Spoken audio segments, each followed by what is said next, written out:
big up, and welcome to everyone out there that's joining us live. If you're joining this on the replay, welcome to you as well. Certainly, definitely drop that like, and we're always trying to hit 50 likes on the meter.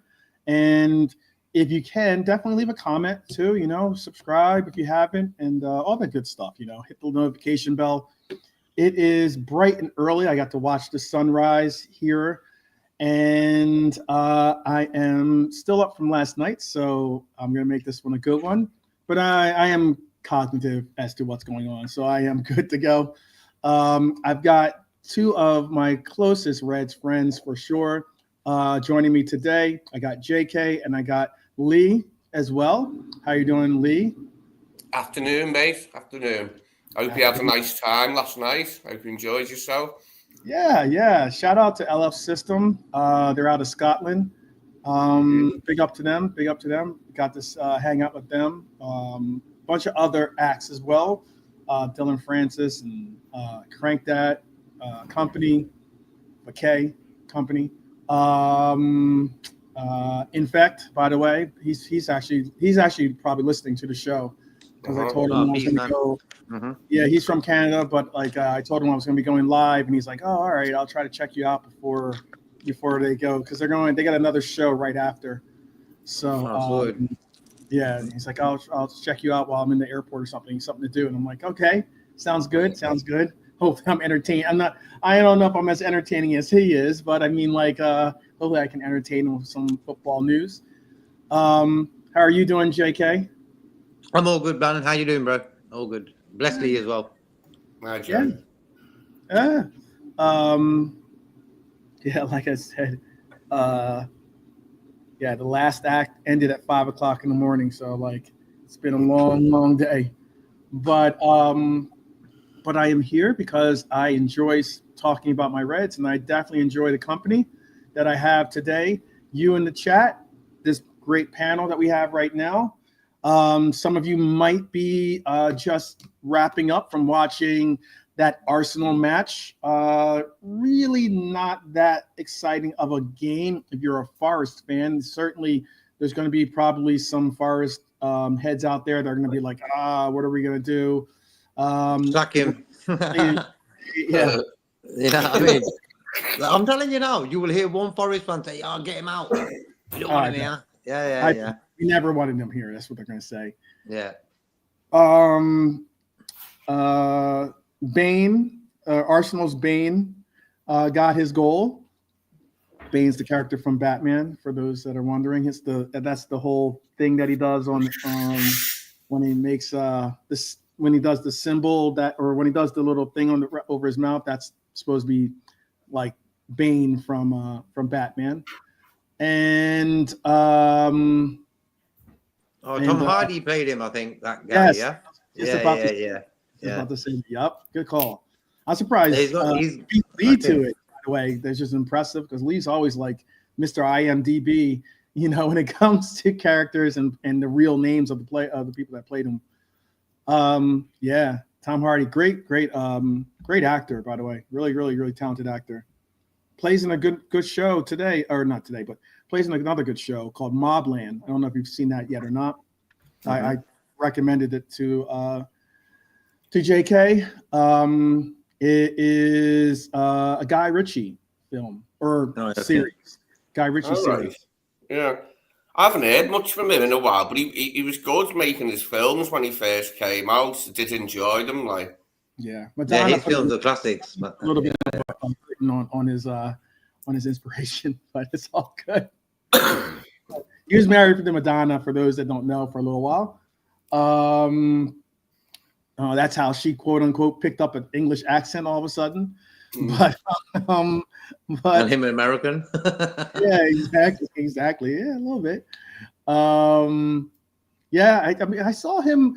They do this thing where David Beckham does kind of like a watch along now on Paramount. I don't know what it would be the equivalent out there. You probably have. I think you have Paramount out there as well. Yes, I have. Yeah. Okay, but he does like this kind of like watch along where he invites some of his like friends and has them as guests as they watch, Champions League games, or it's primarily Champions League games. Actually, I think all Champions League games, and so you get the option of watching it with the commentary now on Paramount, or you can watch it with David Beckham and friends. Oh man, Guy Ritchie on there as one of his guests. Actually, who does he support? Guy Ritchie. I don't know. I don't know if he said. What part? Do you know where he's from? He's from London. Okay. So I don't actually know, but I mean, I'm not even 100% sure he'd be into football. He was there he was watching it. He was sitting there enjoying the game. He's, I mean, the worst thing that would be horrible if you if you ended up doing that. We're going to get into the preview. I know we're getting a little bit sidetracked. We're going to talk about this big Burnley game that's going to be kicking off tomorrow. Just having a little bit enjoyable talk about football. I mean, we're talking about David Beckham, but we are going to get into it. I don't know who he would support, but I'll see if I can figure that out. AR wants the Burnley news now. Well, we can give it to you. So we are going to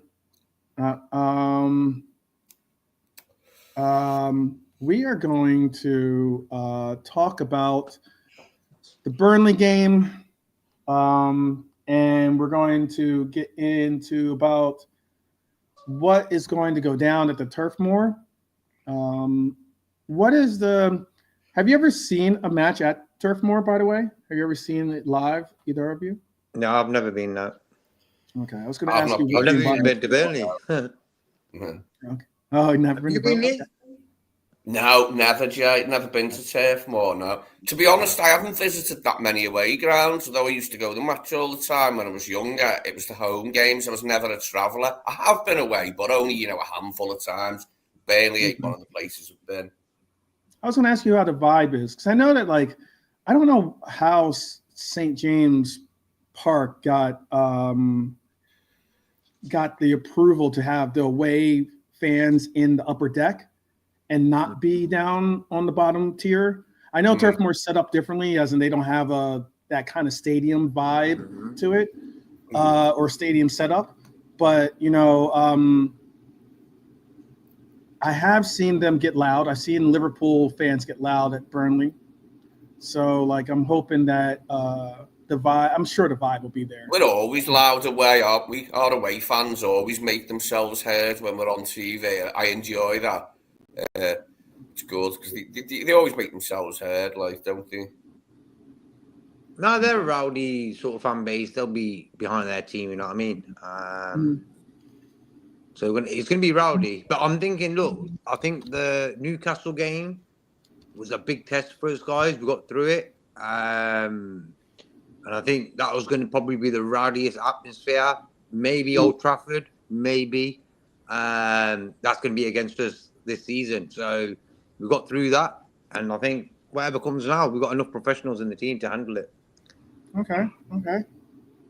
Yeah. And AR, bro, I just wanted to tell AR something. Abdul, bro, we're a football show, of course, but sometimes you got to ask how people are feeling. Or what did they eat yesterday? That's just human nature. We've got to talk about everything. Yeah. Football is just the main topic, of course, but you get other things, music, film, whatever, computer games, whatever you're into, music production, Yeah, it's supposed to be a fun show. I mean, football is a big part of life, of course, but there's, but there are other aspects of life that are important to always keep in focus. You can't marry a football. You'd be surprised. You know what I mean? You probably you never know, on it or something. I know this is another movie reference, but you might call him Wilson or something like that, like Tom Hanks. Oh, well, you know what it makes me think of? You don't have it in America, bonfire, when you make a guy and we used to use a football for the guy's head quite a lot. You know, you'd fill up an old, say, coat or parka with newspaper, and then you'd put a football and draw a face on it for the head, and you'd see if anyone would give you some money when you were a kid. You know, Yeah, wow. or 5p or whatever. I never heard that. No. Do you know what's interesting? They did celebrate it in America at first before the revolution, where it was they still wanted to be associated with Britain. They used to celebrate it because obviously it's celebrating the foiling of the gunpowder plot. But yeah, that's what a football for a head makes me think of. Penny for the guy. To be honest, the more fun was just making one and laughing at how rubbish it looked. You know what I mean? That was the funnest style to make one. Well, I'm going to jump into about Burnley. I'm going to go about this a little differently. Usually we always, speak about Liverpool first, but we'll save the best for last. Instead of diving straight into our lads, let's first spotlight the host of this feature, Burnley. They could be handing a debut to new midfielder Florentino Luis, season-long loan signing from Benfica. He's already logged about 45 appearances last year and 7 this term already. So he should slot neatly into Scott Parker's midfield three. That probably means it'll be Hannibal Mabry, who sits out, while Leslie Ugochukwu and Josh Cullen will anchor each side around him, because Florentino Luis is more of a DM when it comes to where he plays on the pitch. Defensively, you're probably going to have Ekdal. Looks like he'll be the one to start, despite having a knock. We'll see. But Parker is still missing Jordan Bayer, Connor Roberts, and Zeki Abduni. Between the sticks, you'll have definitely Martin Dubravka. He was superb during the international break. Clean sheets against Luxembourg and against the place where JK calls home for now, right? Germany. I believe you had a clean sheet against you guys, right? Oh no. Dubravka? Yeah. Mm-hmm. But with 8, he made with 8 saves or something like that. He's in for a busy night, or a busy afternoon, I should say, here though. On Sunday, it should be at least there's only 2 games that are featured on Sunday. So we're definitely going to be a game that gets a lot of eyes put on it. Up front, Scott Parker will probably go with Lyle Foster, who will lead the line. He's in pretty decent form, scoring for South Africa against Lesotho. And even at Old Trafford, I believe he scored, I want to say, right? Yeah. Because he was new to me in their team. Because remember, you went through their team last night, their starting lineup, and I knew a lot of the names, but he's like a new one since they were last in the Prem. And he looked good against United. He gave United a lot of problems. But, that being said, I think Burnley gave United a lot of problems. You're right. I think that is a spot-on statement. I think Burnley should have won that game, to be honest with you. I thought they should have won. Got a tough goal taken away from him, and then got a kind of dodgy pen called on him at the end. Guy was getting pulled. Guy was getting his kit pulled outside the box, and he continued into the box. And then as soon as he got inside the box, he fell over. It's kind of lame. But still all the same. Parker is spoiled, maybe some might think, for choice in the wide areas, because Manuel Benson's out on loan, leaving Marcus Edwards. There's that was a tough name. Tchaouna. Chacona? No. Tuny? I know, that's a tough name to pronounce. His first name is Loom, I would assume. It's Loum. But his last name is Tchaouna. What I'll have to do is I'll have to get him like phonetically sounded out sometimes, because some of these names are tough, especially if you're not native, especially if they're from a country that you don't. It's hard to get the vowels right there, isn't it? Because you've got AOU. It's hard to get that exact, isn't it? I like to know the correct pronunciation, though, for players' names, rather than saying something that isn't their name. I do like to know. There's 3 consonants, TCH, in the very beginning. So, that's what makes it hard, too. But anyway, Jacob Brun Larson is going to be there, possibly, or even Jaden Anthony. That's someone I thought I was suggesting that he might be a starter for this game. All fighting for spots to start, but the most likely lineup I have for Burnley is Dubravka, Walker, Ekdal, Esteve, Hartman, Uga Chukwu, Cullen, Florentino will get the start. I think they'll definitely give him the start. Brun Larson, Foster, and then Anthony as being the starters for Burnley. There is a little bit of a highlight I wanted to do. I called this kind of like the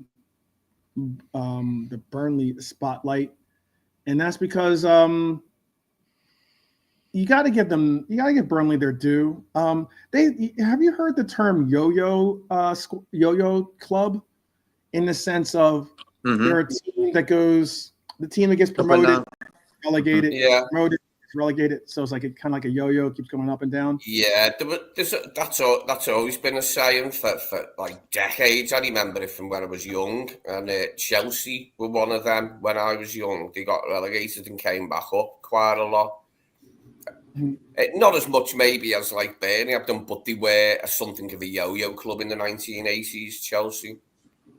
Do you think they have what it takes to stay up this time? Burnley, probably not. They're up against it. All the promoted clubs are up against it, and out of the ones that have come up, it's them, Leeds, and who was the other one? Sunderland. I have Sunderland remaining up this year. I'd like that because I don't mind Sunderland, and now that the Newcastle fans have pissed me off so much, I like them even more because it winds them up when Sunderland are doing all right. Yeah. Oh, I see Sunderland fans. Sorry, there were Sunderland fans on our side in that Isak thing, who turned up to laugh at Newcastle fans losing their shit, and that made me smile. A few Sunderland fans decided to turn up to laugh at them. What it is nowadays, it's like Bournemouth. I'll give a quick example of Bournemouth. They came up to the Premier League, and what they did, they got their transfer signings machine really bang on. And because of that, they've ended up having stability to stay in the Premier League now. You're not going to say Bournemouth are getting relegated. Got a good manager in. So that's what it is with these promoted teams. What it is now, these promoted teams are spending big money, bro. Sunderland is big money. They're getting big money for being in. It's a big. It's a gamble. Lottery going from the Championship to the Premier League. Well, this is it. Like with Bournemouth, it's getting your signings right. If you can get your transfer business right when you're promoted, you got a really good chance. They managed to, with our Iraola, also bring in, a lot of players from abroad that were really good. And okay, they've lost a lot of them, but they've still got enough there. And he's replaced a few of them, not all of them. But he's a smart manager. I liked him from the get-go. Even before before he managed Bournemouth for one game, I was interested because I heard about him, that he was a good young coach.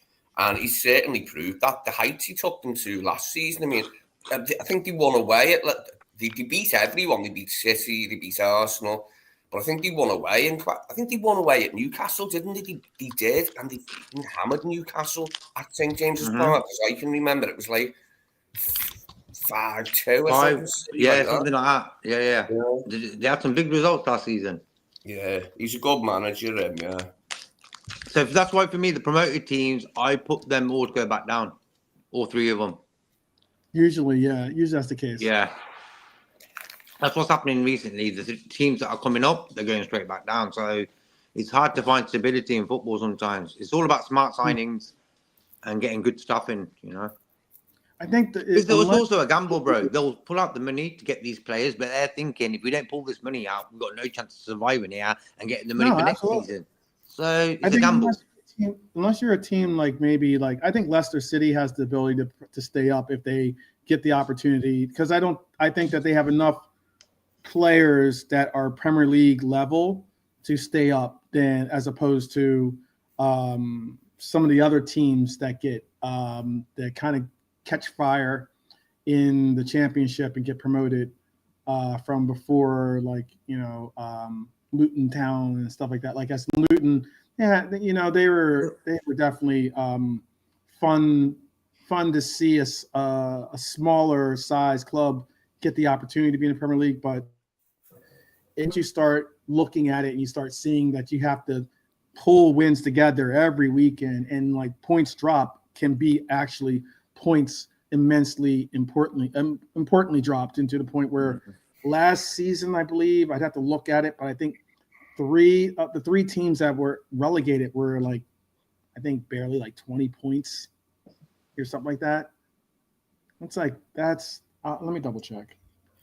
It was something ridiculous where it was no matter, even though Spurs, for instance, because I remember looking at Spurs record from last year, even though Spurs were absolutely dreadful, Manchester United equally dreadful, right? You still had teams that are somehow got lower points than them. Yeah, each one of the teams, Ipswich had 22 points, Leicester had 25 points, and then Spurs had 38 points. As bad as Spurs were last year, they were still 13 points above relegation. So that relegation line is serious. And Southampton, that was a joke. 12 points is ridiculous. Mad. That is mad.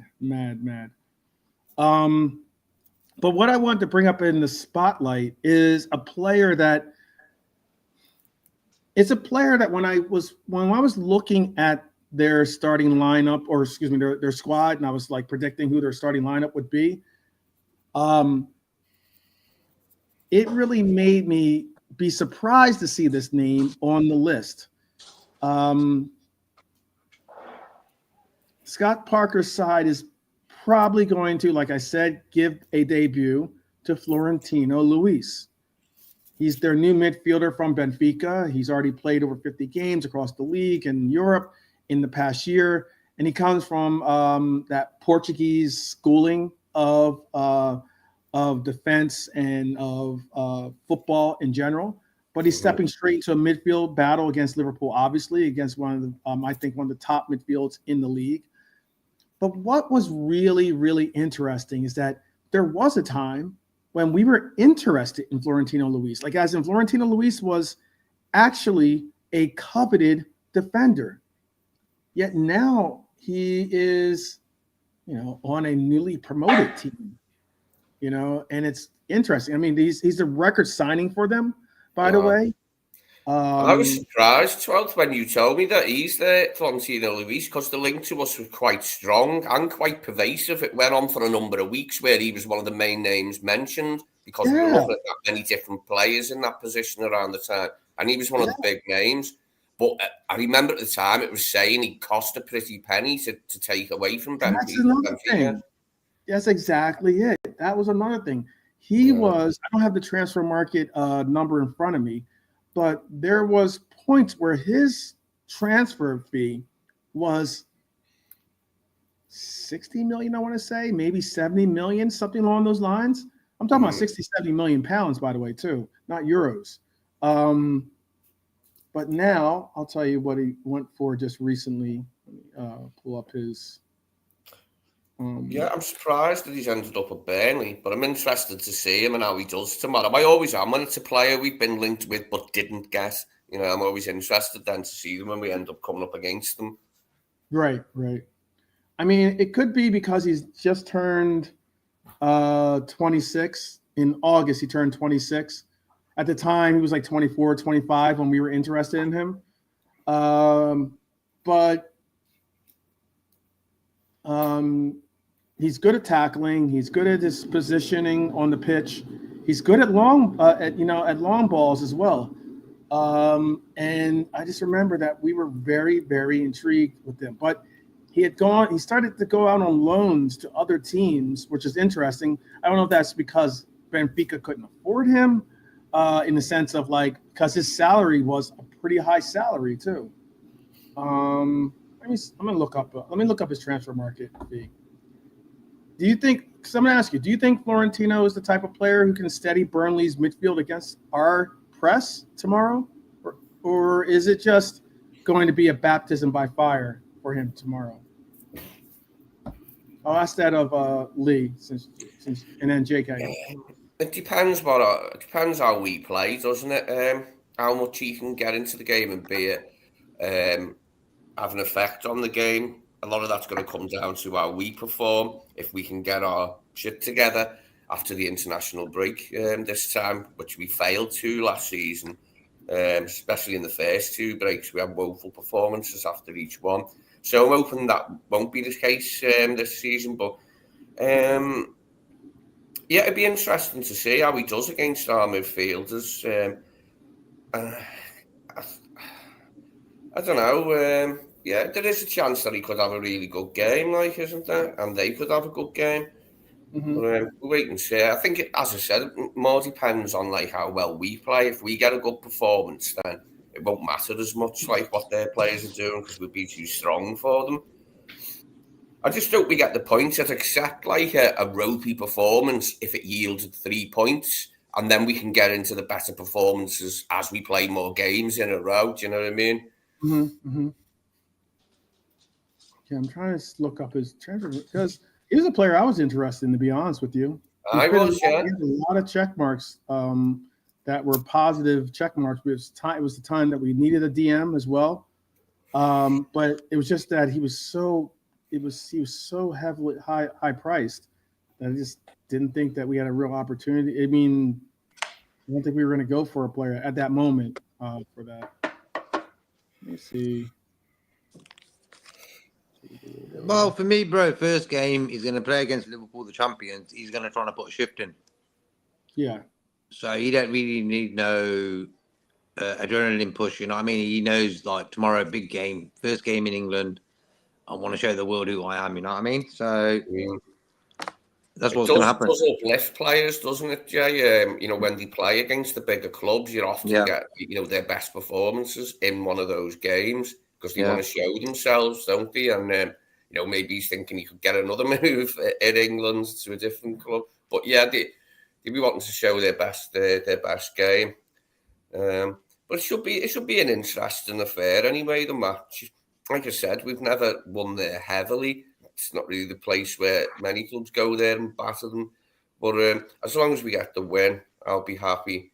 And like I said, I'll accept any type of win. I'd accept, an own goal to win it, for us or something later on if it came to that. But I'd prefer we did a proper, a good performance. I'm just a little bit reticent to predict it. We're going to play brilliantly after the break, after last year's experiences with the post-international break games. Yeah. It looks like new season, new players. I think will be sound. Yeah. It was a pretty interesting one. I mean, 22 million euros is what basically around that mark is where. Florentino Luis when he played for Juventus, he said Florentino Luis was on Juventus and Napoli's short list. This was 3 months ago or something like that. That was posted 3 months ago. This is further back. But all the same, he was on their short list, right? And the player had a 120 million euro release clause. Mud. But Benfica was willing to negotiate the midfielder for values way below that amount. And that's why I was saying, even though it was 120 million euro release clause, I think the number that I remember seeing in one publication or something like that was around 60 million euros is what we would have to pay for him, I think, or maybe 60 million pounds, something along those lines. 120 million, jeez, that's ridiculous. But now, here he is at Burnley for 22 million or something like that, or 24 million. What did they get him for? They got him for, I think his his loan comes to an end, and now they've picked him up for like 20-some million. Pretty wild.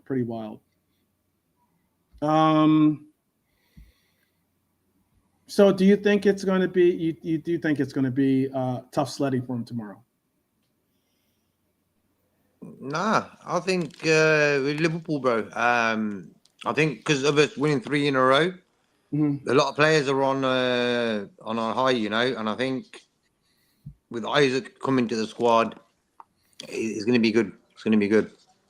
I'm very interested to see what happens with our midfield tomorrow because there's going to be some interesting possible change-ups in the mix. I'm going to get into what I predict will happen for Liverpool, obviously, but yeah, it's just interesting. The Florentino shout is very interesting. I'll get into it right now, and then you can tell me what you're about to say. Go ahead, or tell me now. Go ahead. I just wanted to say about that lad. If he had 120 odd million release clause, and all of a sudden now he's at Burnley, bro, he isn't as great as they thought he was, probably, bro. And they're thinking, you know what? Let's loan him out. You were telling me he had loads of loans over the last few years, or whatever. They're getting fees for that, so they're making their money. That's how I'm seeing it. Yeah. 26, still relatively young. I mean, he's still not like at that age where it's a struggle, but it's very rare that like you find us, unless he's world class. Probably it's a rarity that I was watching Dr. Ian Graham. He used to be our excuse me. He used to be our head analyst, and he was just speaking about how there's very few players that we would go for that are over a certain age, and they are very, very strict with it, and they tend to like to get players that are 23 and younger, actually, which is pretty exceptional for that to happen, because that means you are taking a real, not want to say risk, but you're definitely taking a invested risk in taking such a young talent at 23. But let's bring the spotlight to the champions. I love saying that. We saved the best for last. Obviously, August was a very, very joyous month for a lot of us. We opened the Premier League campaign with 3 wins from 3 games, including that massive early title clash against Arsenal at home. It's always good to hold. It's always good to hold home court. You don't want to lose your home matches, especially against those that you're going to be contending with the league for. Now we're on the verge of history, looking to make it 4 straight wins to a start of a season. For just how many times do you think we've done it before? I'll ask that real quick. Real quick. 3 times. Oh, very, very good. Yes. Yeah. It'll be we've done it 2 times. This will be the 3rd time, technically. So I gave you credit. It's close enough. Okay. I'm looking into the future. Okay. This will be the 3rd time if we are able to get this win. In the Premier League era, at least, not in our all-time history, but just in the Premier League era. That's the 4th time or 3rd time we have done it. I'll give Lee this one. What years did we go 4-0? Excuse me. What years do you think we started 4-0? With our first result of the season. 4-0. First games. First, we started off the season. Oh, right. What seasons? Under Klopp, was it? All right. Do you want me to give you clues, or you want to try like in Jeopardy? You don't go. He doesn't. I'll let you tell me what it was. Oh no! I want you to guess, but it's all good. It's all good. You were on the right. I can give you some clues. You're on the right path. It was on the clock. The last time we did it was at the 2021-22 season when we got to the Champions League final. Was it that season when we? That's a good shout. That would be unfortunately incorrect, but that would be a good shout. I'll give you the answer. The season 2008. before. What year? Yeah, 2018, 2019, and then 2019, 2020. There were 2 years that we went 4-0. Oh, Yeah. wicked. I was going to say, that was my initial guess, was that it was 1920, but I changed my mind and went for that more recent one when we were attempting the quad and ended in Paris. But we started well a couple of times, haven't we? Like, started Oh, we started that year. Year we were crowned champions. We had an exceptional start, absolutely exceptional. I'm surprised it wasn't. COVID screwed us, mate. We would have got a bigger points total if it wasn't for the wait, the delay. I think we'd have got a bigger points total and eclipsed Man City's record one. And we still got 97 points or 99 points actually that year. 99 points, I think it was. But yeah, I agree. I definitely agree. It is surprising that it wasn't last year, to be honest with you, because we had an exceptional start to last year, except for I think it was we played Forest in one of our first 4 games, I think, last year, and we got a draw. So that's what took that away, the opportunity to do that. But not only that, this could be another season in which this could not only be the third season that we get 4 straight wins.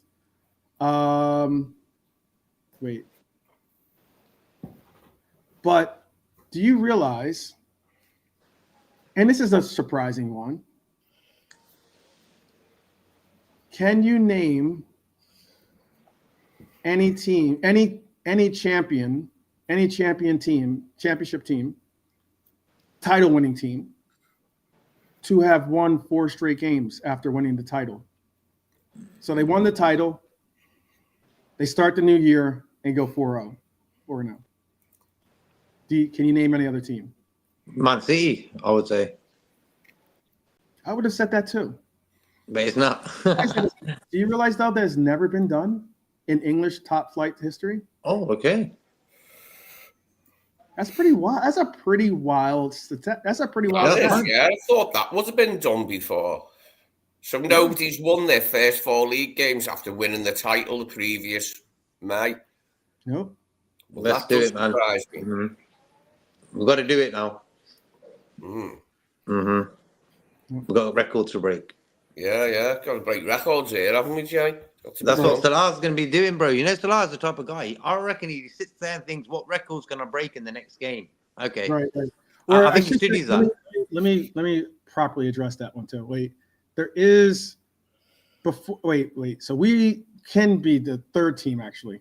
I think it's so this could be the 3rd straight season in which the reigning champions start with 4 straight wins. That's how it is. I think that's how it is. Yeah. So it's happened 3 times in a row, the last 3 years, but before that it had never happened before. That's what it is. Okay. That's how it goes. Yes. So City has done it, obviously. Well, I'll be happy for us to join that club, this exclusive club. I'll be happy with that. For an O club. Yeah, Mo could have a big role to play tomorrow because it hasn't quite started for him this season. He's been a little bit in and out of games, but no one's sweating it, are they? I mean, if you're sweating it over Mo's form, you're a bit of a wally, aren't you? 4 for Mo, isn't it? 4 for O, 4 for Mo. Come on. 4 for Mo. Yeah. Red for Life saying shout out to you, Lee. Oh, bless up Red for Life as well. Yeah. Bless up, definitely for Red for Life. Obviously, we're heavy favorites going into this. Another crazy stat. Can you name how many consecutive Premier League matches we've scored in? It's the longest run. This is the longest run we've ever had. I think it's in its 30s. Mm-hmm. I'm going 32. Okay. Lee, you want to give a shout? I gave you the 30 hint. It's in the 30s. Just say it again. Sorry to be a pain. So, how many consecutive Premier League matches have we scored in? Currently, right now, at this moment. Mm-hmm. Yeah. What was the last It's time? our longest. This is our longest run we've ever been on in club history. Oh wow. 37. Sorry about that. Didn't want to spit the water out. But you got your spot on, yeah? There you go. There you go, Blue.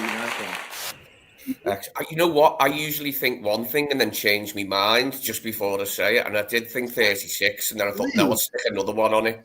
JK, I don't know if you saw Lee and I did a show where we did. I had him do a 10 question.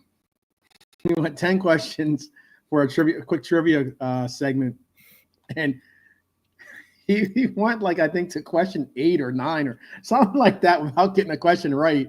And he's always like, "Oh, I had that," or not off to every one of them. Yeah, like, a number of them. That's what it was. See, I don't have that much confidence in myself when I'm guessing. So whatever I think initially, then go with your gut.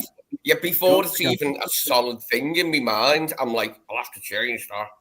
You couldn't have guessed right first time. There's that little voice in your head, isn't there? Yeah, definitely. It's hard to see us missing out on scoring in this Burnley game. I'll knock on wood, and definitely don't want to jinx us to get some type of 0-0 draw or something. But scoring isn't our issue. Obviously, preventing scores is as of late. Excuse me. I still think that we should have gotten a clean sheet against Newcastle, despite the fact that they played well. I still think that we should have gotten a clean sheet against them. I think we should have gotten a clean sheet against Bournemouth as well. By the way, I know Bournemouth had an excellent game in that second half, but I still think we should have gotten a clean sheet against them. But all the same, look, the last time we saw this coach, Scott Parker, I'm just full of trivia because I do have something fun for the end of this. The last time we saw Scott Parker, do you remember? The last time we saw Scott Parker? 9-0. 9-0, yeah. 9-0. 2022. Bournemouth. It just so happened to be the last time the Bournemouth fans seen Scott Parker as well, didn't it, for a while? He was sacked on either the same, I think it was the same day, wasn't it? Or was it the next morning he was sacked? It was very quick after the 9-0. Yeah. Big up Red for Life. That's why we did a thank Gomez It's Friday yesterday. It was just good to see. I think one of the I don't know if I would say underappreciated or maybe undervalued. Not by us per se, but maybe sometimes undervalued because of his injury history. But I think Joey Gomez is a phenomenal footballer. But getting back to what we were just talking about, because Red for Life was saying, seeing Joey in training really made him happy. He thinks he's going to be all right and play an actual part in our season. I agree with that too. Jomez Maldini. Okay, I got you on that one. Those are your words, not mine, but all good. But let's see. For Burnley, it's not going to get any easier because history's certainly on our side. We have 8 wins in our last 9 trips to Turf Moor, 6 in a row there. Burnley have lost 14 of 18 Premier League matches overall. For Burnley, it doesn't get easier after Liverpool. They're going to face Nottingham Forest. Maybe that's a little bit easier, but still Nottingham Forest. They'll face City, and then they have Villa, who need a win today, if not some type of result. Even though I am picking Everton in that game, or I picked Everton in that game. Their defensive record was historic last season in the championship, being Burnley. But after 3 Premier League games, they've already shipped in 6 goals. So it should look in our favor to get on the score sheet, especially some of the top guns that we have ready to fire since being on international break. But 2 or more here, and they'll have conceded half of last year's total inside just 4 matches, for instance. That's something. They were so good last year that if we get 2 or more goals in this game tomorrow, they'll have conceded half of their total in the championship in just 4 matches. They were excellent last year, by the way. Excellent. So all eyes will be on us. I believe is it a 12:45 start? What time's the game start for you guys? I think it is. Let's double check. It's a 12 o'clock start. No, 2 o'clock start. 2 o'clock. Yeah, 2 o'clock 2 UK time. Yeah. Yeah. The Manchester Derby's the R4 game, isn't it? Mm-hmm. But 12:45, since it's a 2 o'clock game, 12:45, I think 12:45 is when the team sheet will come out. They post team sheets now an hour and 15 minutes before the games. Yeah. It used to be an hour, now it's an hour and 15 minutes. But I don't think, obviously, Isak's going to get a full debut in this one. It's very unlikely. He's only had, 18 competitive minutes this season. All right, so I don't think that's going to be the case. More likely, he starts on the bench. Hugo Ekitike, who was getting mad, disrespectful hate. Oh man, I know that this individual is a content creator, and I give him respect because he does love his team, and I can appreciate and respect that part. I can definitely say, but if you are going to talk mess on my team, then that might be that line too far.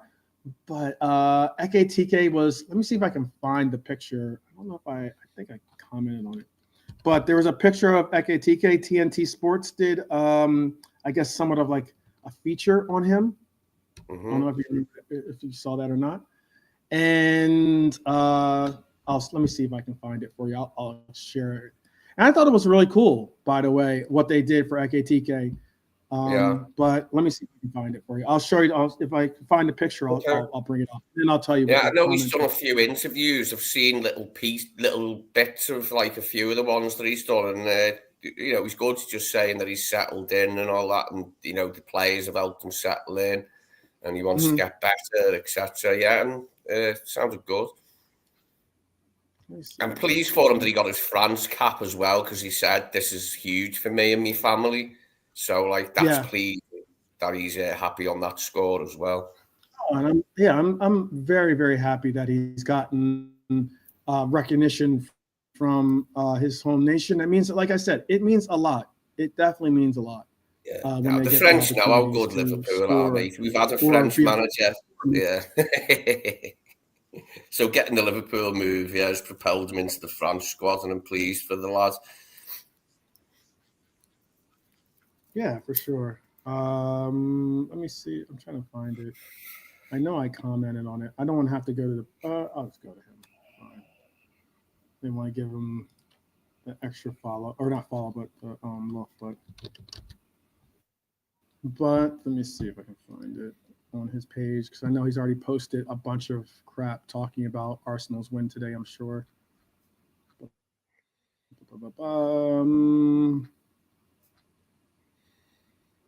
Full Forest might have put up a slight. While I look this up, I'll continue on with what I was saying.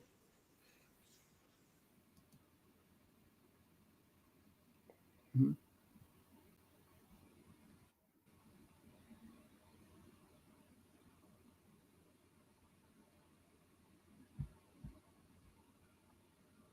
Oh.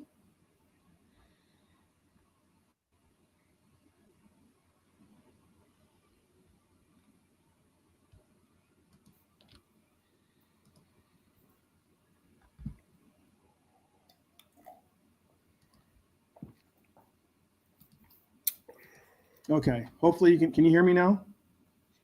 Yeah. Yeah. Okay. All right. It got all weird and matrixy for a second, and then yeah. Watch out for I couldn't hear what you squiddies. guys are saying. I'm gonna bring this. Watch out for what? Squiddies? Squiddies, them things in the Matrix, they're hunted down the ship. when they were in the ship. Those things, they're Oh, like yeah.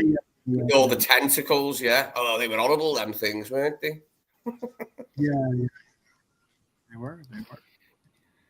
All right, let me show you the picture first. So it was a pretty cool picture. Oh yeah, that's great. This was the picture. You'll see on the, and I noticed this too. So you'll see different initials. Ekitike, obviously last name, but different initials on the start. And the Sentinels. That's what Trudon's saying. Yeah, the Sentinels.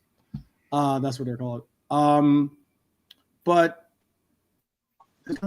by Egao says if an Arsenal player did this, dude get called cringe, but it is acceptable because he's a Liverpool player. And what was sad about this is that it was posted by TNT Sports. Football on TNT Sports was the one that did it. It said Hugo Ekitike is sleeping well at Liverpool. Why I actually enjoyed this picture was because those initials on those kits are members of his family. Okay. So he got all his family members' initials on it. So like when they go to the game, like I know plenty of my friends do this too with their family. For instance, Jermaine Jones has a huge family, and he's a German-born U.S. national. But like when his family would go to the U.S. men's national team, they would all have, you'd know who his family were because they all had his kit on, but they all had their names on the kit. It's pretty cool. And like when I saw that comment, I was like, dude, Egal, come on, bro. You can do better than that. You can do better than that. There's nothing cringe about this. This is all about the fact that it's kind of like, I think that's like Red for Life is saying, I think that's pretty dope. I think it's kind of like symbolic. I think it's very symbolic that he's basically saying, he's got the support of his family. His family's got his back. They're all Reds. They all support the fact that he is a Red. And I love it. It's like kind of like being nurtured by your own family type situation. And family is immensely important. Without it, a lot of us would not have any bit of direction in our lives. So yeah, I absolutely enjoy seeing that. Didn't an American sports guide have a similar picture like that? I don't think that's a famous sort of picture that is. I don't know. It probably most likely he did. I'm not doubting that. The only picture I remember that was not necessarily like this in the sense of having your family's names all on it. I think there was a messy one where like his family, he took a picture of his family, but they're all like holding trophies or something like that. Or I think there was something. It was something along those lines. I just remember Messi did something similar, but it was with trophies. Yeah. I think Muhammad Ali or someone like that. He had loads of boxing gloves or something like that on there. Okay. It's this old school picture that is. Yeah. I'll have to do some research and see if I can find that out for you. Looks like Walter Made or Walter. How do you say his last name, JK? You would know. Walter Made. Yeah. Walter Made. Okay, cool. Scored his debut goal for Newcastle already, and also Bournemouth is up 1-0 in their matchup too. Good. Early start for Walter Made. Let's see who scored for Bournemouth. Bournemouth's goal was by Scott Semenyo with the assist in that one. I predicted Bournemouth would win. Whether they will or not, I don't know. But I predicted they'd win at home. Who got the prediction? Look, at least, Walter Martin's off the mark, and that can only help them forget about like who used to be their player. Now they've got to focus on him, haven't they? I know he was injured, but it gives them a chance now to focus on something else, doesn't it? Their fans, and hopefully they'll shut up whinging. by the time the season's at least half over. We had a Newcastle supporter, and again, any other supporter is welcome to frequent this channel. And we normally do get before this Isak thing, we did get quite a few Newcastle supporters that would routinely stop by and enjoy enjoy the show, or even include themselves in the dialogue, in the discourse. But you're right about that. Newcastle needs to put their energy in helping Visa and Walter campaign their team to success, as opposed to continuously trying to just throw hate. That's it. Walter did. I mean, I know the Newcastle guy yesterday came when he jumped in. He jumped in to say Walter is greater than Isak, and then he threw in Arsenal is going to win the league, and then bounced. And I didn't say anything else. I don't know if he was still listening or not. I would never judge a whole fan base by the words of a few dickheads, the actions of a few dickheads. So it hasn't put me off them. It's just the ones that have indulged or overindulged in bitching. I think they just took it too far at times. I know he was your best player and you didn't want to lose him, but life goes on. He's the past now. You have new players. You got two new players. Support them. Should be out. Yeah. I think what we'll see with Hugo Ekitike in strong form, and then you have Cody Gakpo, who scored for the Netherlands during the break. It's tough to see either of them really dropping out from that starting lineup. Injury-wise, Konate is good after duty with France. That's unfortunately something you have to keep your eye on when it comes to Konate. Jeremy Frimpong remains out. However, I have seen him training. At least I saw him doing weight training, at least in the gym, which is good. The one name that I was somewhat disappointed, but also I'll say disappointed, more likely, not in the player, but more that he wasn't going to be able to play, because this is going to be, especially without some of the stronger or some of our midfield that kind of give us those strength of options. Curtis Jones is unavailable. I don't know if you knew that or not. He's unavailable for the game. And that's disappointing.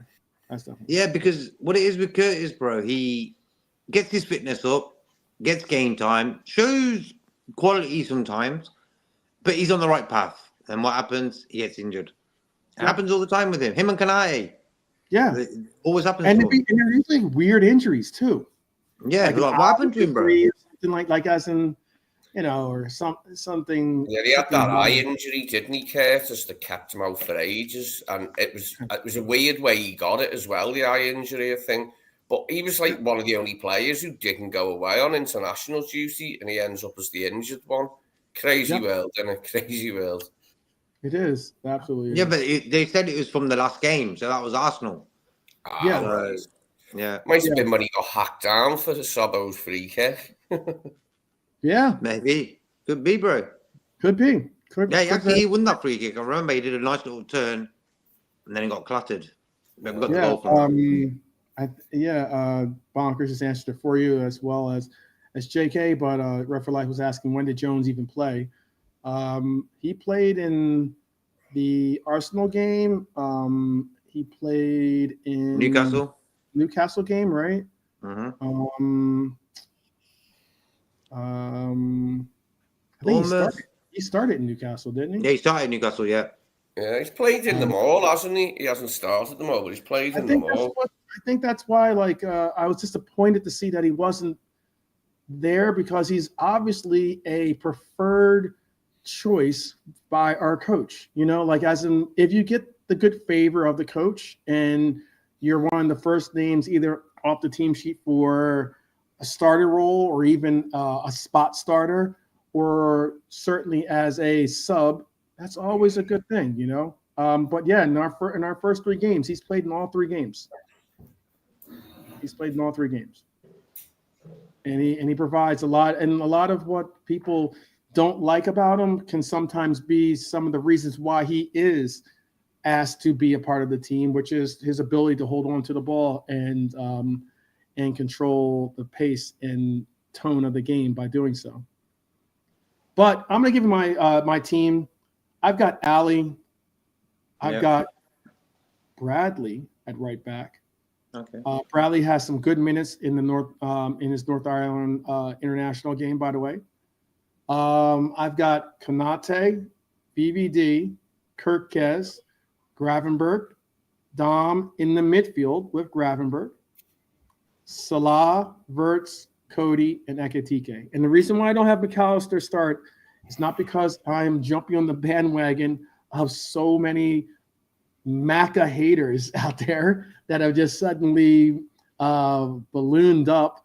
I saw some people giving predictions for the year, and somewhat as far as to say that I think one of the portions of the show was, who do you think you're going to be the most who do you think is going to be? What was I put it in the chat too. What was it?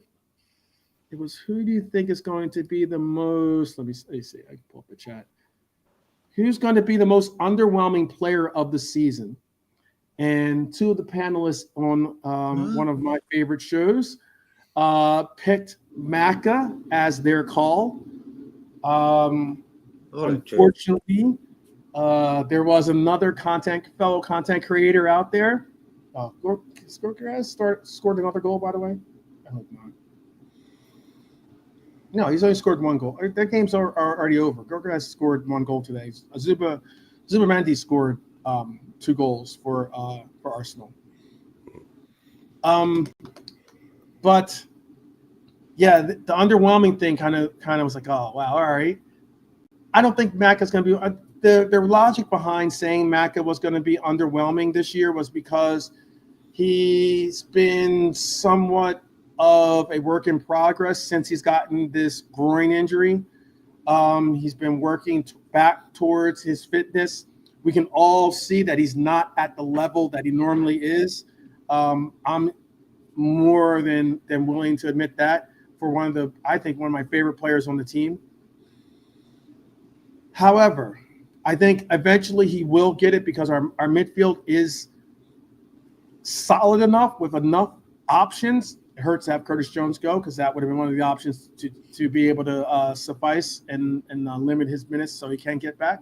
But there was a comment out there that kind of like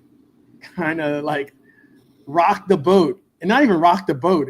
I don't know if you've ever been in a rowboat or something like that, or maybe a canoe, and someone they want to be that jerk, and they start like going like this to the boat, and you're like, stop it now. Yes, Red Armchair supporter. Yes. Yes. I mean, for Liverpool, the show, like I said, is one of my favorite shows, and it's a Liverpool-based show.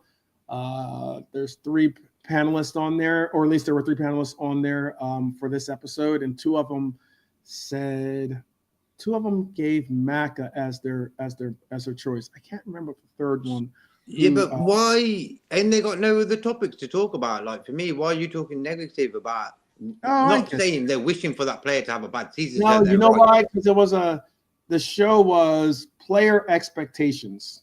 So they gave player expectations for the season for the entire team. So there was a player that they said, who do you find is going to be like, overwhelming? Who's going to be like this, the gem of the season? Who's going to be the high scorer of the season? Who's going to be the high assist maker of the season? They gave all those things.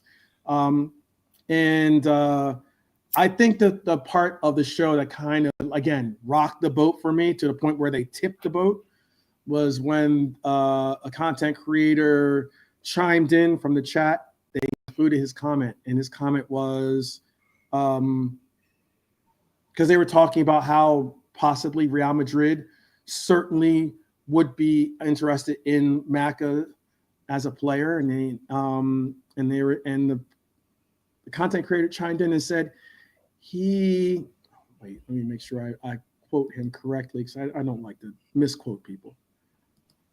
He said, I'm okay with him going. I'm okay with Maka leaving.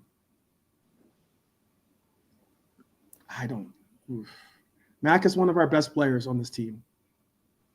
If you haven't recognized, like number one fighter, yeah. You're not watching football correctly. I think Maka is one of our best players.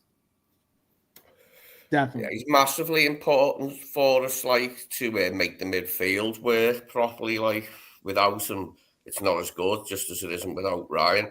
When him and Ryan are together, gives us that solidity, a bit more solidity in midfield. And, like, you know, the things that they're good at are a bit different. And that, you know, they're as much a pair as the centre-backs are. You know, I look at them as a pair in the way, like, Arnie's had it since he's took over. And he's massively important. So the sooner he can get probably fit, the better. Yeah. Yeah. It doesn't help that, you know, he's got to fly all the way to South America. He's part of one of the most, like, high intensity national teams in the world. And he plays in a region that the football is extremely, extremely difficult football, depending on. You could play even the teams that aren't necessarily your best teams in the region. They still have like some key advantage that they can utilize. And that, you know, I wouldn't say Ecuador is like the best, they're top 5, I think. I think they've qualified for World Cup. Yeah. But yeah. I wouldn't say they're better than Brazil. I wouldn't say they're better than Uruguay, possibly. I wouldn't say they're better than Argentina. However, I wouldn't even say they're better than Colombia, even though I think Colombia did end up getting a lower place than Ecuador, I believe. But, and you could correct me if I'm wrong in the chat. I don't mind it. I know some enjoy doing that. So, but even though that, like when you play in Ecuador, you're playing at such a, or you're playing at such a high elevation that it's difficult to like really play football there, and then have to, like, you know, obviously go back and play someplace else. It can knock you out. But I love Maka. I think he's one of the best players on our team. Hearing that comment, I was kind of like, I don't know if it was clickbait or if it's, you know, there's always something. There's always some wild take that you just like, that you scratch your head when this individual makes these comments. But it is what it is. I think we've already given him enough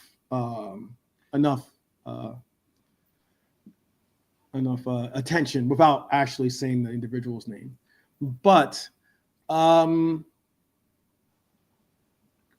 again, I think I put in Szoboszlai not because into our midfield, not because he is. Not because Maka, again, I think Maka isn't good enough to play there or whatever. I think Maka is, like Lee just said, one of the most key components to our midfield, being a serviceable midfield. I think he's our maestro when it comes to our midfield. I do think also, though, that coming back off and where he did play in Argentina's last game, coming back from that trip, and we remember, I think it was Wolves, the last time they made that, or not the last time, but one of the times he made that trip back, and everyone was like, don't play him, don't play him, don't play him.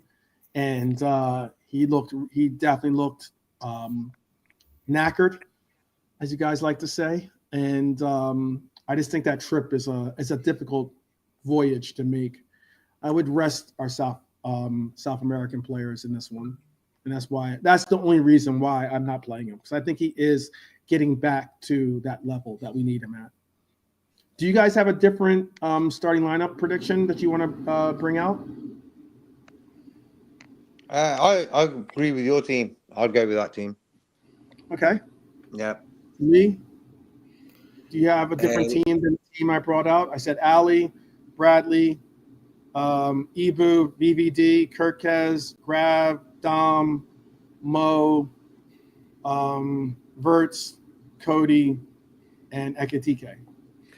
Yeah, possibly I'd stick Mack in the midfield if he's ready. but I get the feeling that maybe he's not ready. So why Dom's in such blistering form? We should probably start with him. But I just want to take it easy with Mach. Yeah, I want him back as soon as possible because he's so important. But I'm prepared to wait, just as I am for Isak and Frimpong. There's no need for us to rush our players back, rush players in. We can wait till they're right, and hopefully they'll all be right sooner rather than later. But that's the only maybe change I'd make, is that if Mach is miraculously fit and ready to go, then it will start him. We've got Champions League, Atletico Madrid, perfect game to bring him back.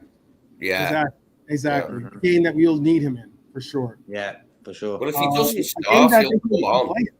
Yeah, if he doesn't start the match, he'll come on, won't he? Yeah. He'll definitely come. I'm not saying I'm not going to play him at all. No. But what I am saying is I wouldn't start him. That's all I'm saying. And I know Hashin Farsi is definitely holding me to my words by saying I wouldn't start the South American players. And obviously, Ali is a South American player, but it's a little bit different settings for goalies. That's the reason why I made that comment. Goalkeepers, different story. As a goalkeeper, you don't do nearly the amount of running, and intensity as an outfielder, especially a midfielder, does. So he's the one exception, I would say, Hash. In the earlier segment yesterday, when we were doing all the games, and we did give score predictions in those games for all the games, Saturdays and Sundays games. There's only 2 games on Sunday.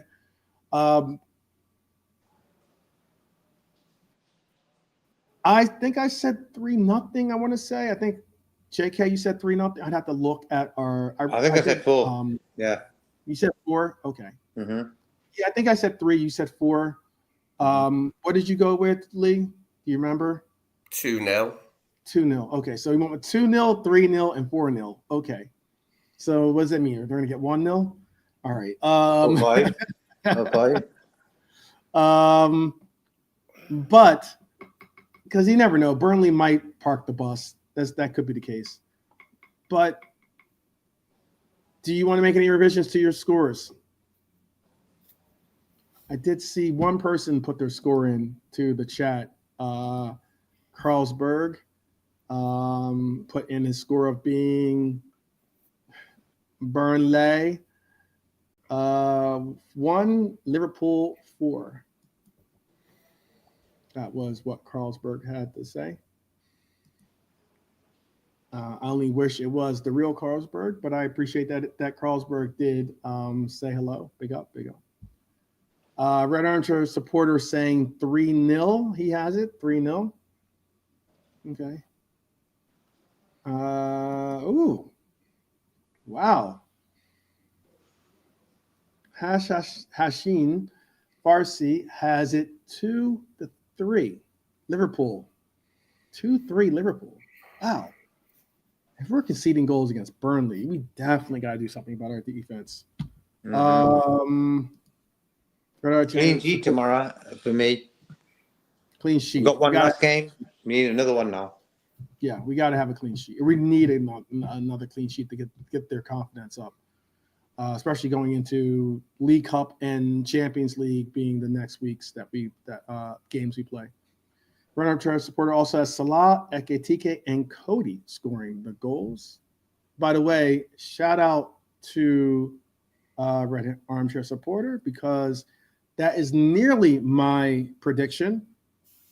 I wanted to amend my 3-0 and possibly shout out to Mark A. Big up, Mark A. The champion, our FPL champion. Big up, Mark A. I always want to make sure I give proper respect to the champion. And we did finally work that out. By the way, JK is my witness. We will be getting you your prize, and we'll be getting it to you shortly. But I have Cody with the respect my name type goal, or hey, don't forget about me. How about that? It's a little breakfast club for you. I know not everyone's into the movie references, but that was. I like that. It's a bloody good film, that, isn't it? Eh? Yeah. That's the one of the songs from the movie. And then also, so Cody, I have getting a goal. I have. Let's see which one I want to tell you about first. I have Ekitike getting a brace on some. I'm going to make it difficult for Isak to get his starting spot. And I have Isak getting a goal off the bench on some like look at me now type reference going on with his performance in this game. So, that'd be magical if it happened like that. Yeah, it'd be very, very good. Very, very good. Do you have? I see Bonkers has it 4-0. Ekitike, Salah, and Maka a goal late on. Shout out Bonkers. Okay, especially with all this Maka hate. Maka comes back and says, "What's up, people?" I would love that. I would love that. You have to be keeping a clean sheet against the likes of Burnley. I agree if you read Armchair Supporter. Mm-hmm. Mark A is going 2-0 with Liverpool or 0-2. With Liverpool getting a goal from Ekitike and Mohamed Salah. All right. Well, I predicted I said a goal in each half for us, didn't I, last night? 2-0, and I'm sticking to that, a goal in each half. Okay. But I didn't nominate a second scorer, which I won't either. I'll just echo what Mark's saying. I've got the same scoreline, and I've got Hugo down as one of these scorers. Okay. All right. Cool. Red Lantern has spoken. I got you. And who is your scorers, JK, of your 4-0? I'm going Salah 2, Ekitike 1, and Wirtz. Salah wants Ekitike and say one time. Salah 2, Oh, so Ekitike 1. Mm-hmm. Ekitike 1. Yeah. And then who's your Wirtz 1. Come on, Wirtz. There you go. Wirtz had a very big goal for Germany. That game turned into somewhat of a game, surprisingly, but they handled their business, right? I believe, right? What was the final score of that game over the weekend for Germany, JK? Do you remember? Yes, no, maybe so. Say again, bro. Would you talk? What was the score of the Germany game? I know he scored off a free kick. It was 2-0, was it? 2-0. Yeah, the other day I watched it as well. I think it was 2-0, bro. Okay. Let me have a quick check. I think they played on Tuesday, didn't they? Monday. Before we do that, 3-1 it was. Yeah, it was 3-1. Okay, I know they got a goal like that. Yeah.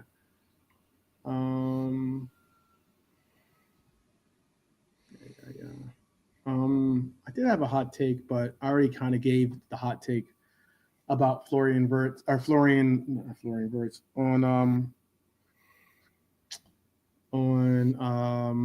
Florentino. Already gave the hot take, so I'm gonna jump into a fun little segment, and that is pop quiz. I'm going to give you some quiz. Now, some of these answers I've already given you. All right, so that should be good. All right, and I'm also going to do something where let me put in Lee, and I'll put in JK. In the chat, you can play along too. All right, so you can either get 3 points, 2 points, or 1 point. I'll give you the question. If you answer about the multiple choice, I'll give you 3 points. If you need multiple choice, I'll give you 2 points if you get it right. If you get it wrong, I will turn it over to the other team, and then they can get a chance to steal for 1 point. Okay? Simple. Get it, JK? Get it, Lee? Mm-hmm. All right. It's not exactly Matthew McConaughey-ish, but it's all good. All right. Pick a number 1 through 10, JK.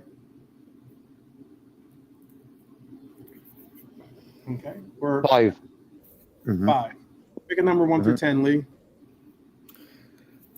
7. Okay. JK goes first, all right?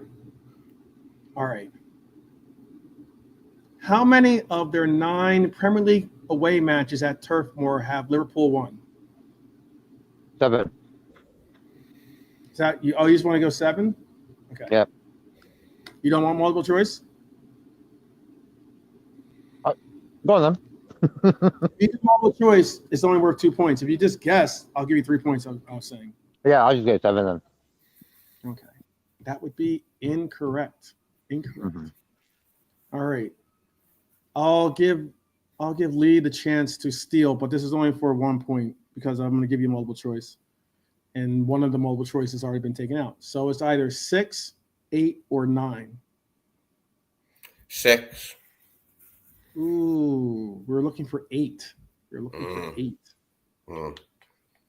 8. 8 wins out of 9. The Reds have made Turf Moor feel like Anfield North, if you want to put it that way. That is a good record. For some reason, I had a couple of draws in my mind, but it's probably just one draw, and that turned into a few in my mind for some reason. Yep. They've won the last 6 visits in a row, all while keeping clean sheets. All right. Question number 2 is for you, Lee. Which 3 clubs have Liverpool recorded 7 or more consecutive away wins against the Premier League era? In the Premier League era. This one will have to be for multiple choice because unless you know it.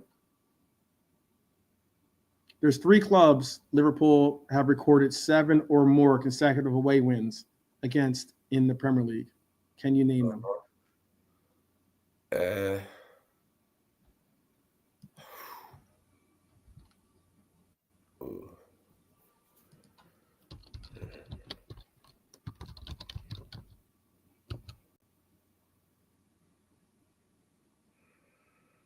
You can always take multiple choice if you don't want. This is fresh answers worth 3, multiple choice worth 2, 1 point if you're going to steal it.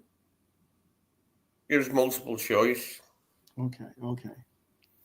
Is it A, Everton, Spurs, Chelsea, B, West Brom, Norwich, Crystal Palace, C, Newcastle, Southampton, Fulham, or D, Leeds, Villa, and Wolves? The second one. What was the second one? West Brom, Norwich, and Crystal Palace? Yeah, I'll go for that. Be correct. That would be correct. Good job. All right, put down your 2 points. Very good. All right. Question 3 for you, brother. Is this West Brom, Norwich, and Palace. Liverpool built up streaks of 8 at the first 2, which is West Brom and Norwich, and they have 7 at Selhurst Park. Burnley could become the 4th club, by the way, on that list. They could be the 4th club on that list if they lose here again. All right. Question 3 is for you, JK. Liverpool could win their opening 4 Premier League games for the 3rd time.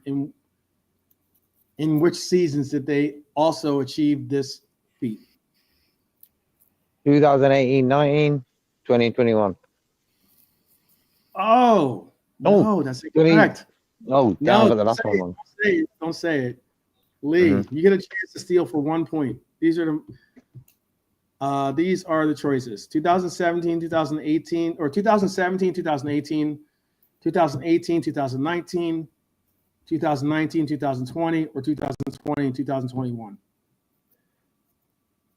I'm sorry, what was the question relating to those seasons? Liverpool could win their their opening 4 Premier League games for the 3rd time. In which season did they achieve this also? 2017, 2018, 2018, 2019, 2019, 2020, or 2020, 2021? It was 18-19 and 19-20. Yes, that is correct. That's 1 point. All right. This question's for you, Lee. This question's for you. Liverpool's scoring streak is at 37 consecutive Premier League games. Which clubs hold longer streaks? There's 2 clubs. I'll give you that hint. There's 2 clubs that hold longer streaks than 37. Which are the 2 clubs? Do you want to go multiple choice, or do you want to take a guess at it? I'm going to say that. I think bonkers is a little bit bonkers. I'm going to say he's that answering Man the questions. United is one of them, I think. You want to just give an answer? All right. Going for the big points. Go ahead. Man United and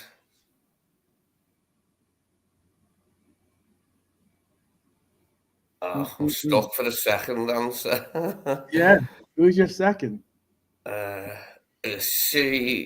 Chelsea.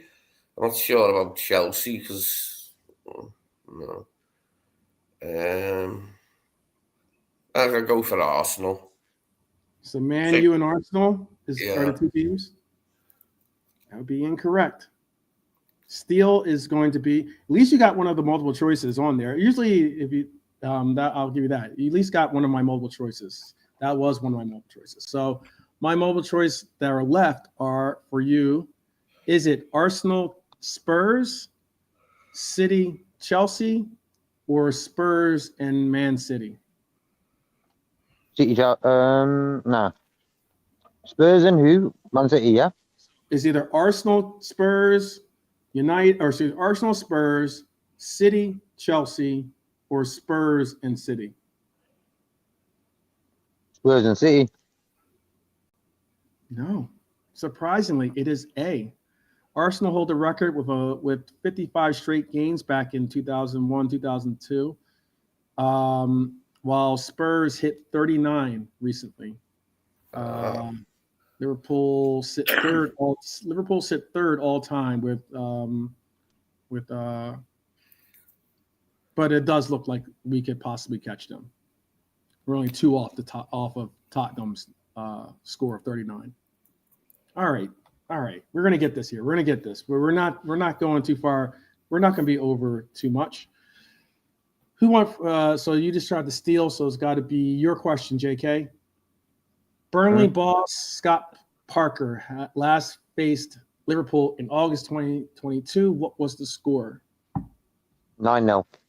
There you go. On the board, JK. Nice one for that. Yeah, you like that one? That was a softball right there. That was a good one. All right. Let's see. Lee, who has made the most off-ball runs in the Premier League this season of 92, plus leading runs into the attacking third and ahead of the ball? What club?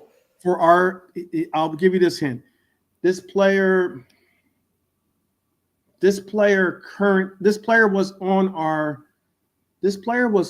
our team, or this player's name was on the team sheet beginning of the season. Not saying it's not on the sheet now, but I'm saying at the start of the season, this player was a player for us.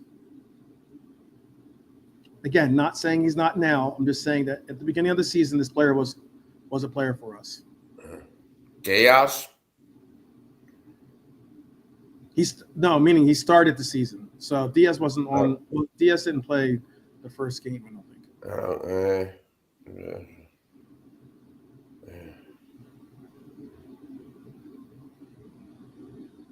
This player, you can always go multiple choice. It's only for one last point. Go ahead then, do the multiple choice. Okay. Is it Dame Sabasli? Is it Florian Wirtz, Harvey Elliott, or Cody Gakpo?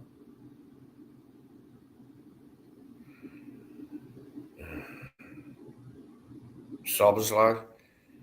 Dominic Szoboszlai would be incorrect. You get a chance to steal. Is it Florian Wirtz, Harvey Elliott, or Cody Gakpo? Let's go Harvey Elliott. Oh, wow. I think because of the way I framed the I question. think it's Wirtz. Mm-hmm. Yeah, you're right on the It's third Wirtz. choice. Yeah, it's Wirtz. Uh, I was going to say that as well. Yeah, his You movement went off with the us. ball is relentless. Like Oh, he great. is all over the pitch. If you look at his heat map, Yep. it is ridiculous. Mhm. Absolutely ridiculous. But I he's think made if Steven Gerrard, Go ahead. if Gerrard could play with him, he would love it, because what it is with Wirtz, he floats around the edge of the box. In positions, he's always available for someone to give him the ball. You don't really get that in every team. So Mhm. it's a very useful type of player, man. Okay. All right, we only have a couple more left. But 3 more left. I have one as a tiebreaker in case. All right, question 7. Alexander Isak. This is for Lee, I believe, right? Or no? You tried to steal, so it's for you. JK. Alexander Isak could debut for Liverpool in his first feature. How many Premier League goals has he scored between 2022-2023 season and 2024-2025 season? What is You can take it. You can take multiple choice. take the multiple. All right. A 42, B 48, C 54, D 59. What was B again? 48, yeah? 42 was A, 48 is B, 54 is Uh-huh. C, 59 is D. I'll go with B, 48. 48 would be incorrect. Chance to steal, Lee. 42, 54, or 59. What are you going with? D, 59. 59. Oof, that would be also incorrect. 54 is the answer we were looking for. Mm-hmm. 54 goals. Only 2 players have scored more in that period, by the way. Only 2 players have scored more goals than 54 goals since 2022, 2023, and 2024, 2025. Salah and right. Haaland, yeah? Yes, I believe so. Mm-hmm. You should give me that question. I know. All right, Lee. This is I don't know what's the score here. This one's for you. Score is actually it's all knotted up. It's 3-3, by the way. 3-3. Oh, okay. So this is question 8. Cody Gakpo has been involved in how many goals in his last 9 Premier League appearances versus promoted sides? You can always go. You can always go multiple choice. No harm, no foul.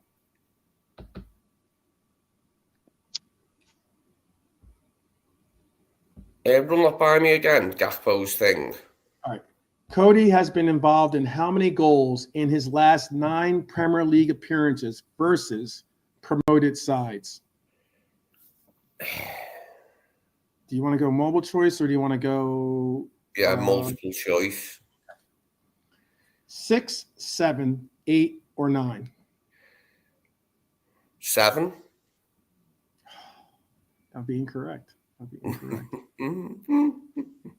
What do you think it is, JK? I'll go 8. 8 would be correct. Oh, nice. Be correct. 8 teams. All right, let me put that score in there for you. Got a nice little 1-point lead now. It's your question coming up too, by the way. You can pretty much put a real kibosh on this game by answering this one. Hugo Ekitike and Rio both scored on their debuts this season. When was the last time more Liverpool players scored on debut in one campaign? So when was the last time?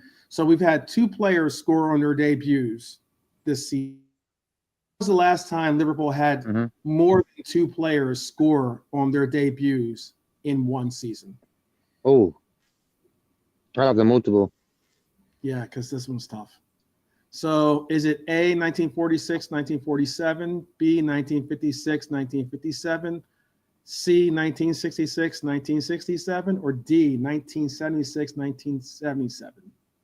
D, 1976.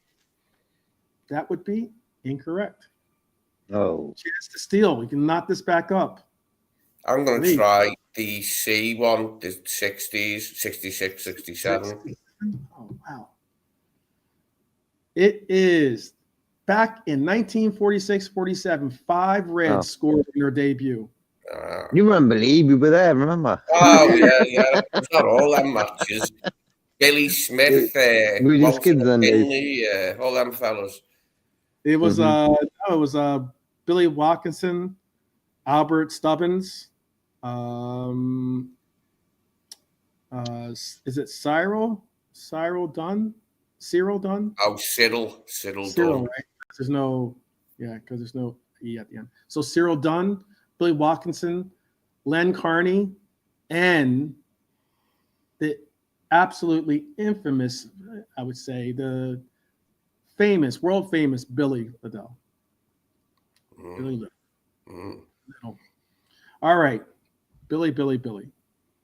He's been in answers before. That's why. All right. Burnley beat, or whose question is this? So you got the steal. Is JK's question, I believe, right? Mm-hmm. Yeah. Burnley beat Sunderland 2-0 last time out.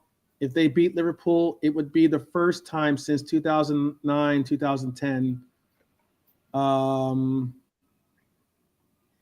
have to give you the multiple choice for this one. So this is the end of this. So this will complete the sentence. Burnley beat Sunderland 2-0 last time out. If they beat Liverpool, it would be the first time since 2009, 2010 that they, A, won back-to-back Premier League games home and away, B, started a top-flight season with back-to-back home wins, C, won their first 3 Premier League games in a row, or D, scored 5 or more goals in their first 2 home games. I'll go B. B? That said, B as in boy? B as in boy, right? Is that what we said? Well, bad boy, yeah, BB.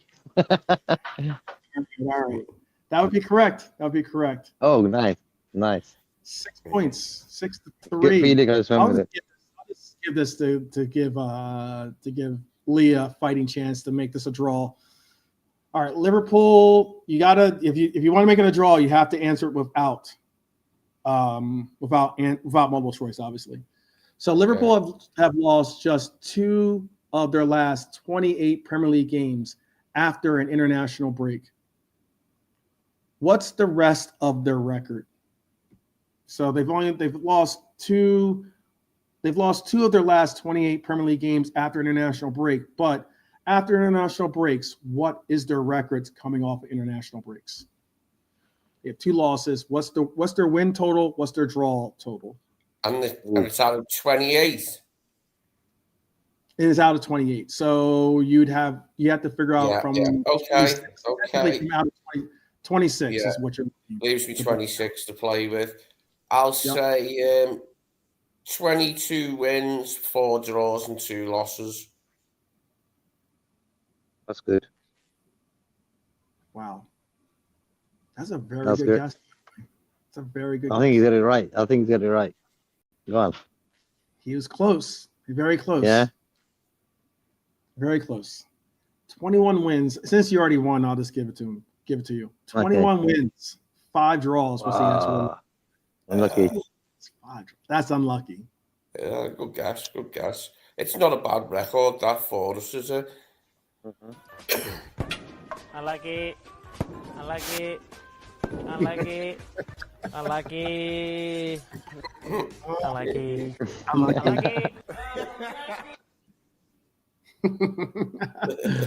Oh man. Yes. So, all right. That's all we have for today. I definitely need to get some sleep because I'm going to be up bright and early, up to sunrise again tomorrow, and then I'll get to watch our Reds play, which will be great to see. But I'll have to stay up all night, so looking forward to that. Bruh. There you go. Respect for that, though. Mm-hmm. That's one of those bruh, definitely. But good game, 6-3. Lee, you got some right. They weren't. It wasn't. You started off strong, and then JK really back basically. Yeah. I did Liverpool. You know. Istanbul. I did Istanbul on him. You did Liverpool for sure. All right. Hey, if you guys didn't, if you're watching this on the replay, try to answer the questions as best you can, and maybe drop them in the comments. Tell us how many you got right and how many you got wrong. But that's a wrap for this preview of the Reds versus Burnley as we travel to the Turf Moor. Burnley may be unbeaten in 25. I think they're unbeaten in 25 at home, something like that. They've got a decent record at home, to tell you the truth. Yeah. But that's including that's because it's including championship. Yeah. Not in the Premier League. I'm not speaking about the Premier League. That's exceptional. They were one of two teams to go over or have. They were one of two teams to go with 100 points. I want to say. I think that was what that was, right? Yeah, they had 100 points last season in the championship. Wow. 53. They had a plus 53 differential for goals, and like I said, I don't know if what they did at home with their clean, or at least not even at home, but with clean sheets is a record or not for the championship. But they had a very, very incredible run of games and likes, but all the same. Peace out. Red Armchair supporter, definitely thank you for rocking with us. Yeah, peace, bro. Bonkers. Yep. We're definitely going to see if we can put a little dent in Burnley's armor, put a little dent in their shield. But for Liverpool, it's about keeping momentum, making history, maybe betting in some new firepower, and certainly, hopefully, getting a clean sheet against them would be nice. But don't forget, please drop your score predictions, answer the quiz questions in the comments, and if you want, hit that like button. We're looking for a minimum of 50 likes for this one to keep the algorithm really rocking and rolling. We had a good little audience today, so I appreciate that. Make sure to bring another Red with you to the next show because we're going to be doing our Reds roll call tomorrow. We're going to try our best to do a Reds roll call. I'll hopefully be home for it so I can get it out there.